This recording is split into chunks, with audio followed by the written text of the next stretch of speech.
We're absolutely ripping this fuck. We're absolutely ripping this house apart. And the first room we're starting in is the fucking bedroom because we have no room for anything. Take a look at this. That's my hoodies. I have nowhere to put them. Not only that, see this cupboard here? That has been in since the fucking 60s. And it is jam-packed. I have no room for nothing. How this is going to go, we're going to set a budget for each individual room. And we're thinking a budget of £2,500 for this room. Now I mean everything. Floors, them architraves, doors, skirting, architrave. And we're putting a load of new furniture in it. Plus a new bed. Is it going to be possible? I don't know. But you may as well follow along and see. Me being the dickhead that I am, these are the only tools I have for today. So it should be exciting. A chisel, 2 flathead screwdrivers and a drill that is probably about to go to dead very, very shortly. Get rid of these hoodies and put them somewhere, I don't know. Where am I putting these? The thing is, me and Aaron's been living in this house for about 5 years now, and we have only actually renovated it once when we first moved in. And by renovate it, we painted the walls all grey and put down the same carpets and flooring throughout the whole house. The only room that we actually didn't touch in that renovation was the kitchen, and we says that we would get someone in to actually paint it, and we never did. So this is long, long overdue, and Aaron is really adamant that she does not want to look at grey walls anymore, so we have to start somewhere. Have we bitten off more we can chew? We'll just have to wait and see. I don't really understand what's happening. All I know is I don't want this to happen today. I'm flying to Spain in 7 hours. Not a bag has been packed. Well, that was fucking unnecessary. Floor heaters out there. Oh, that's heavy. Yay! So now the fun stuff is actually over. Now we go into dismantling any furniture within the room and starting off with that built-in wardrobe that has been in there from the 60s. And whoever actually put this in, fair play to them. Another thing, nothing in this room was ever glued. Was glue and adhesive not a thing in the 60s? We have left off. Let me know in the comments. Now, see these chest of drawers? I made these as soon as we moved into this house, and every runner has broke on it since, and I have refused to fix it because I know rightly we are going to renovate soon. But we do need them still at the minute, so what I'm doing now is dismantling it, putting it in the spare room because we do need somewhere to store our clothes until this new furniture comes for the new room. And just to be clear, the runners broke because they were overloaded, and I'm blaming Aaron because she overloads the runners, plus they are actually shit cheap runners. We've got a double socket there and a double socket there. That's the only 2 sockets we have in this room. And obviously along this wall here we're going to have a headboard, so at each side in the bedside locker we want to have a double socket and a double socket. We also want a light on the headboard as well, so we need a switch, and we want a switch that will actually turn off this light, or we're actually planning to put maybe spotlights. Can I do that by myself? What do I need to do? Someone explain it to me, or even give me a shopping list. I'm going to try and do it myself. So if possible, and I would like a wee bit of guidance from someone who knows what they're actually fucking doing. I actually thought it was going to be a lot worse to rip up. I thought them boys really fucking stuck at it. No, that's one thing with that carpet, it is not down well.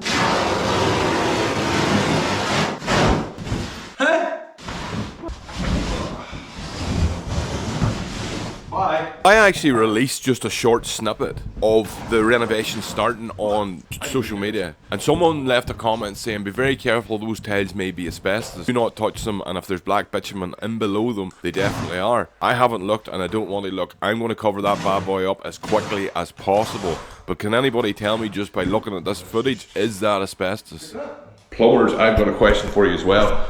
So, considering this house was built in the 60s, all central heating obviously didn't come into the house until after that. So that's why this is an afterthought. Pipes are on the outside of the wall. I'm not really concerned about this because on this side we're going to have wardrobes. So I'm not concerned about that because it'll be covered anyway. But just when it comes out here and along the bottom, because I want to change the skirting as well. I'm going to put higher skirting and I would love to put on at least 4 inch. But I obviously can't with the pipes currently where they're at.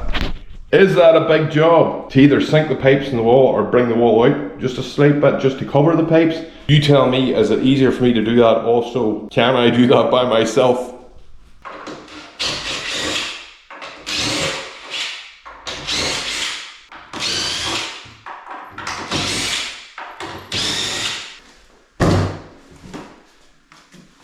We're getting there, lads. Getting there. Aaron, this has to be glued.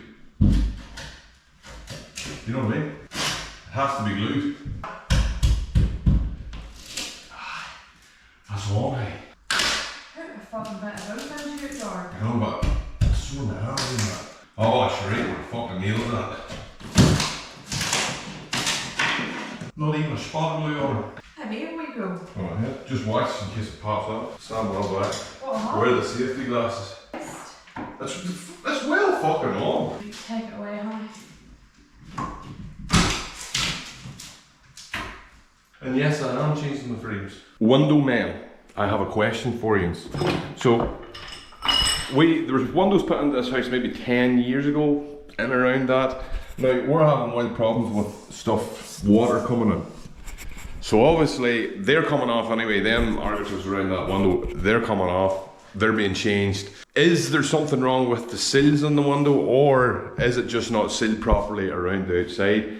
I would love to get to the bottom of it, but there is water coming in. That's not the only window in this house. There's quite a few, and the front door is pretty much the same as well. So any advice on what it could and couldn't be, or might be, what I need to do to rectify it, now's the time to do it. I would love anybody's help on this. If there's one pet hate I have, it's these saddle boards. They are the most ugliest things in this house, by far. Plus, as well, they're a danger. See, if you're wearing socks, you will slip on them. And I'm very, very surprised I actually haven't stubbed my toe on it anyway. But they are coming up, they're gone. So is the door frames. We're going to do everything completely new. Now our next approach is moving into the next week, and our next video is design, colours, flooring, all that sort of stuff needs to be picked, and picked very, very quickly, because we want to turn this room around in probably 3 to 4 weeks, and we haven't done that yet. So I'm actually custom making the furniture, like the cupboards, the wardrobes, the chest of drawers, headboards, all that stuff, and even the bed base. I'm making everything myself, so I really, really need to get the finger out. Everything, there's so much stuff actually to do. What have I got myself into? I think it's time for just a wee BBC to break up the day. It's currently 12:30. I don't have my microphone on. Some echo in here. I've got the door frame, everything out, skirting off, floor up, just the skirting, actually 3 pieces of skirting around there. The window frames, Erin does not want me to take off just yet. The reason being, she's like, oh no, it's if there's insects. Fuck's sake. She says there's going to be insects regardless. Fucking hell. There's insects in everybody's fucking house. It's this time of year where spiders come in. But I can't prevent it. But I couldn't really speak to her. She's really annoyed about shit like that, so women. So I'm going to leave them, because I actually don't have these run yet, and down here, because the pipe's in the wall, I'm actually going to make a box or a civil to run the whole way around. Just out enough to cover the pipes. We'll turn them pipes out, and then the radiator will come out the front. So 100 mil, 50 mil, whatever it is, off the wall, just one civil height, and I'll run it the whole way through. And it might even connect the furniture from one end of the room to the next. That might be a nice feature. The clear out is officially done of this room, so that's it. Thanks for watching, and new video will be out next week, and hopefully we're a good bit forward. I've got a lot of planning to do between now and then.